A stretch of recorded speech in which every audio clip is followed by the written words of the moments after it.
Lagyan ko ng kamatis, kala ko hindi naka-on yung camera ko. Paborito niya kamatis kasi. Ayan.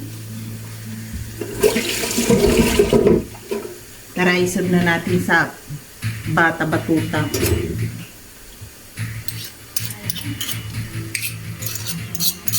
Sa kawali na lang siya kumain. Sanay naman sila kawali. Huwag sa nasa bahay naman tayo Ayan. Ganyan lang yan. Nasaan yung fried rice. There's something. Put this one. Put that one. Under. Because too much boil.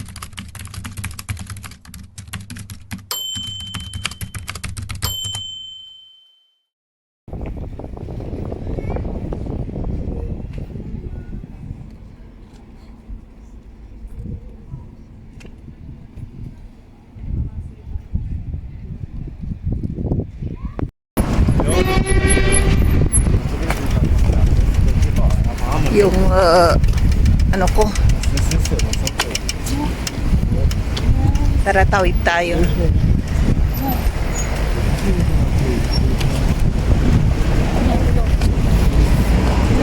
Sabado ngayon medyo kukunti ang tao kasi kapag ganito Sabado-Linggo, karamihan dito sa Czech Republic walang mga pasok, ay mga factory worker dito kasi yung connecting area ng mga pumapasok sa iba't ibang probinsya. Kung ayaw nila mag-drive ng yung sasakyan nila, ayun, dito sila mas mura kasi kapag nagbabas kang papasok kaysa magkokotse ka. Ayan. Dito kasi ang pangunahing transport nila, tram, kotse, or taxi. Walang halos motor dito. Manginginig ka sa kung mayroon man isa o dalawa, hindi nila priority yung motor dito. Ayan. Kaya mas gugustuhin pa nilang mag-tram kasi mainit sa loob ng tram. Tsaka sa bus, may heater doon sa bus. Hindi aircon na heater. Hindi kagaya sa yung buko sa Asia na air condition. Kami nasahod na unang sa bus sa Manila. Grabe yung lamig sa bus, sabi niya sa akin. Grabe. Parang may snow sa loob, sabi niya. Tapos noon, nagkasakit na siya. Tapos kasi paglabas mo ng bus, mainit na mainit. Halos 40 degrees sa Manila. Ayun, pagpasok mo naman sa bus, napakalamig, parang negative yata. Ayun. Para may buko pa rin. Buhag-hag pa rin. Anong oras na? Medyo na bibili ako ng bigas. Yung buko. Bibili ako ng bigas. Gusto ko bigas. Rice. Sasayang ako ng rice. Mahal ang bigas dito. Kaya priority ng mga tao dito kumain ng patatas kaysa sa bigas. Mili. Kasi mura ang patatas. Ang bigas mahal dito. 1 kilo. Yun ang kinukuha ko, yung pinakamura. 100 plus lang sa peso. Pero kung gusto yung 1 kilo, medyo may mura-mura pa. Ay medyo may mahal-mahal pa. Mga 200 or 300. 1 kilo yun. Ayan. Kung sa Pilipinas to, nako, rally araw-araw siguro. Pag sinabi ng gobyerno, 1 kilo na bigas, 100. Nako, lulusobin na nila Malacanang. Ayan. Bibili ako ng ng pinya. Ayan. 20 na rin yung mangga. Medyo mura. Sana hindi ako sitahin ng gwardiya kasi may yung mangga ko, nilagay ko lang sa ano, sa loob ng bag ko. Parang nakaw ba? Pag sinita ako, pinabuksan yung bag ko, ay may isang mangga doon. Ayun, wala pa naman resibo. Ay nako. Ayan, may ano, may music. Ayan, pinasyalan ko yung ano, binisita ko yung, pangalang bisita ko na to yung castle ng pulang, sabi nila, historic red castle dito sa small city ng Liberec sa Czech Republic. Pangalang bisita ko to. Halos kapitbahay ko ang castle na to. Halos hindi ko nabibisita. Ay sabi ng asawa ko, anong gagawin mo dyan? Kahit na mga taga-Czech, taga dito, ayaw pumasyal dyan. Ayan o, dyan. Maganda yan. Kaso nga lang, wala, yung mga tao dyan, mga turista, mga yan. Hindi ko alam kung taga saan ang mga yan. Parang ibang lahi. Pero taga Europe sila. Mga German yata. Halos sa karamihan buhay bisita rito. Ang daming tourist attraction dito sa banda sa amin. Kaya kung kukunin niyo akong tour guide dito pa lang sa city na to, marami na tayong mapupuntahan. Sa 2 weeks na or 1 week na bakasyon nyo dito na ako ang magiging tour guide ninyo. Alam na alam ko kung saan ang mga puntahan ng mga turista sa tourist attraction dito. Marami rin akong alam na mga hotel dito na napakamura. Ayan, kaya kunin nyo na akong tour guide ninyo. Ayan, nagprepresenta na ako. Don't worry. Aalagaan ko kayong magbuti araw-araw. Pwera lang sa pagtulog, hindi niya ako katabi. Uuwi kami mag-asawa. Kung magiging tour guide niya ako, hindi ko papapasukin yung asawa ko, siya magiging driver natin. Baka, kung marami kayong pupunta rito, dito kayo maniniwan. Baka yung kamag-anak niya, arkilahin din niya kasi may mga sasakyan din sila eh. Ayan. Doon. Kung gusto nyo, pasyal na kayo rito, kunin niyo akong tour guide. Ayang mag-email kayo sa akin. Sa YouTube ko may email link diyan. I-email niyo ako or sa Facebook, i-chat niyo ako. Doon tayo mag-usap. Hindi ko pa binibigay yung WhatsApp ko. Kung gusto niyo, kontakin niyo ako muna sa Facebook or email. Dati hindi ako naglalabas eh. Ayan, pinapaliwanas ng tourist guide. Tara, punta tayo doon sa no. Ay, aray.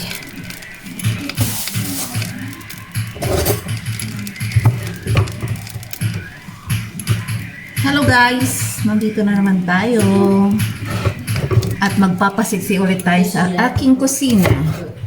Tayo ay magluluto ng fried rice. Yan ang order ng anak ko. Ayan, ganito ako araw-araw.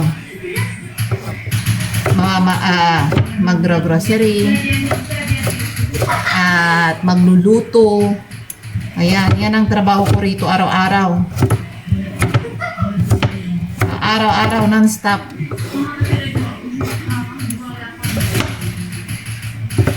Okay lang sa akin yan. Wala naman akong trabaho eh. Yan. Kain tulog lang naman eh. Kaya yan. Ako, gusto ko talagang umuwi ng Taiwan. Kailangan ko nga lang ng pamasahe. Ayan.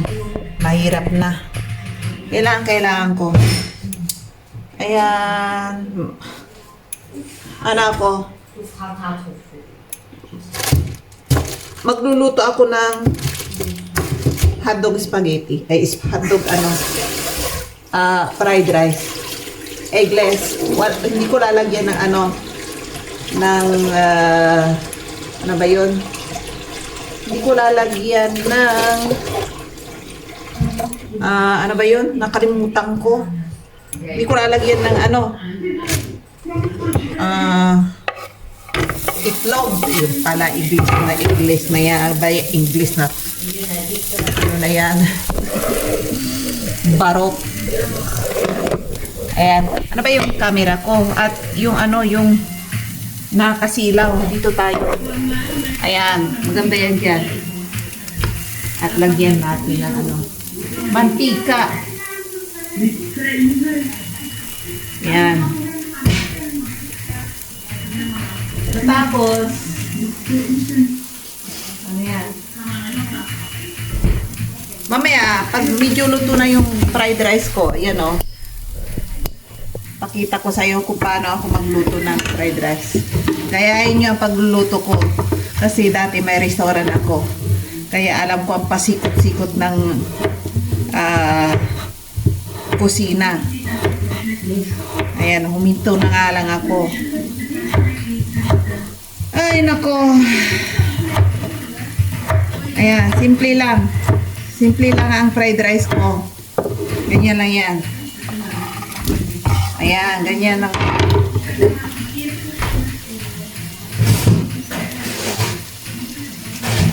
Tapos, ayan. Nilalagyan ko ng ano, mais. Kasi gustong-gusto ng anak ko yung mais.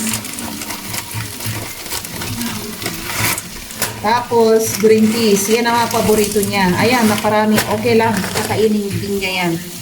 Ayan. Tapos, lagyan natin ng medium butter.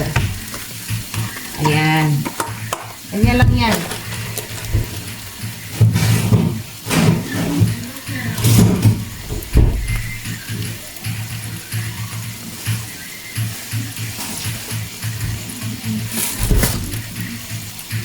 Ayan, halo-haloin natin. Medyo mahina yung ano, yung temperature niya. Ilakasan natin. I-prepare ko yung ano, kamatis ko. Kasi gustong-gusto nga ng anak ko ang kamatis. Paborito niya sa inyo itong kamatis na to. Kahit na hindi siya, ano, kahit hindi siya kumakain halos ng gulay. Pili lang ang gulay na ibinibigay, niluluto ko pa rin. Ay, gamagay itong gulay lang gusto niya. Eh, wala naman tayong halos gulay na ano eh. Nabibili ma-exotic gulay dito. Ganito lang. Balik sa akin para may kakuntuhan tayo habang ano, nagluluto ako. Ipapakita ko na lang sa inyo pag ano, luto na to. Ayan. Yan lang, simple lang ang ano ko. Tapos, lagyan natin ang magic sarap.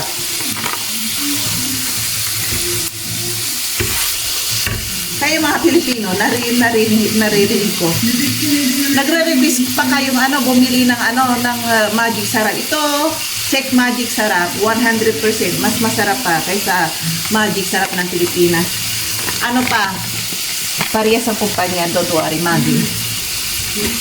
Kasi natikman ko na yung magic sarap sa Pilipinas. Bumili ako sa Taiwan, sa Pinoy store. Naku! Parang yung local na magic, may magic sarap din sila rito. Parang yung local, hindi masyadong masarap. Ganon ang style. Ewan ko ba? Ito ang gamitin nyo, yung pinakita ko sa inyo, 100% masarap. Kaya huwag na kayong magdala-dala rito kung ano-ano mga pinababagahin nyo. Ano, sa mga Pilipino, nagpapabili pa kayo. Yan ang masarap na yan. Mas masarap pa, 100%. Kaya alam ko, huwag na kayong pasuyo-pasuyo. Sa mga baguhan din, hindi pa alam, kaya alam ko. Kahit nung baguhan pa rin ako rito. Ano, hindi rin ako ano eh. Hindi ko rin alam yan eh. Sabi ko, wala ba kayong bitchin dito? Sabi ko ganun sa asawa ko. Bibili ako ng bitchin. Ha? Ano yung bitchin? Monosodium, sabi ko ganun sa kanya. Wala yun dito. Sabi niya ganun, lason yan. Sabi niya ganun sa akin. Nung ano, nagtanong rin ako sa mga Pilipino rito. Mga Pilipino matagal nang naninirahan dito. Mayroon daw sa Vietnam. Ayun, nakabili ako ng bitchin. Hanggang ngayon, hindi ko pa nauubos. Hindi ko halos na ginagamit. Mas lalo nung buntis ako, bumili ako sana nung buntis ako, gagamitin ko. Kasi hindi ko pa alam yung magic sarap na yun. Masarap pa pala. Tinapon ng asawa ko, sabi niya, ba't mo ginagamit niya? Buntis ka pa naman, sabi niya, lason niya. Sabi niya, hindi, yan ang ginagamit namin. Sabi ko nga sa kanya. Sabi niya, ayaw daw niya yung magiging anak niya may problema. Kaya hindi niya pinakain sa akin. Ayun, hanggang ngayon hindi ko pa nagagamit yan. Yung bitsin. May bitsin ako rito. Binili ko sa Vietnam. May mga Vietnam store dito eh.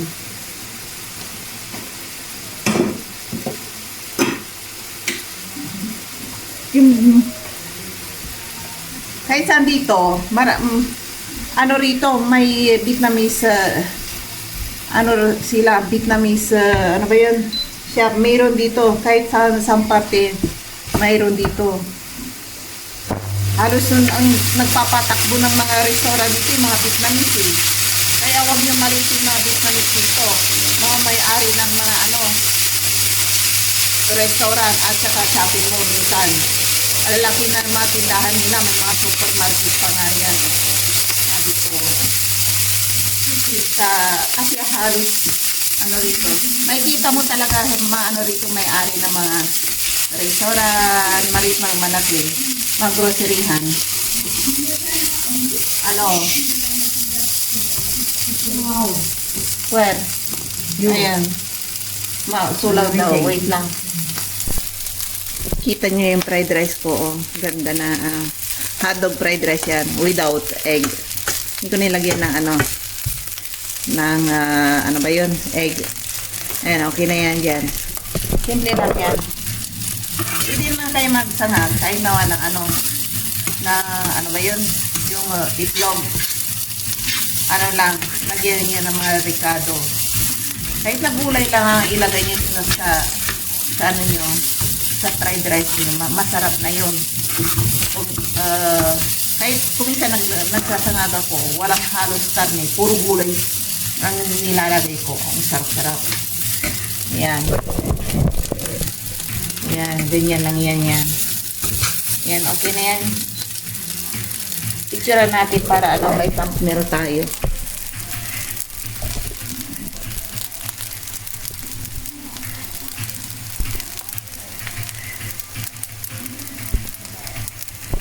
Ayan. Tapos, lagyan natin ng kamatis para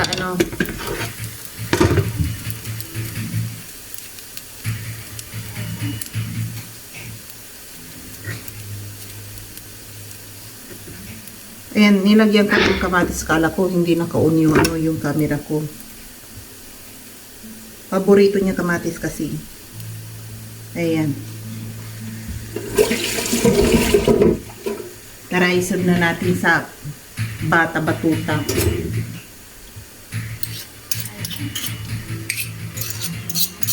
Sa kawali na lang siya kumain. Sanay naman sila eh. Kawali. Huwag na sa nasa bahay naman tayo eh. Ayan. Ganyan lang yan. Nasaan yung fried rice. There's something. Put this one. Put that one. Under. Because too much boiling this one. If you put directly here, Yes, I know. it will melt. I know. You know all. Ayan. Busy. Wag daw ako maingay. Samantala siya ang ingay-ingay niya. Asar. Ingay.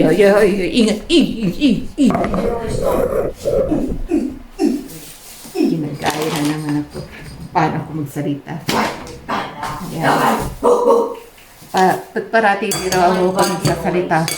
Parang galit daw. Ayan.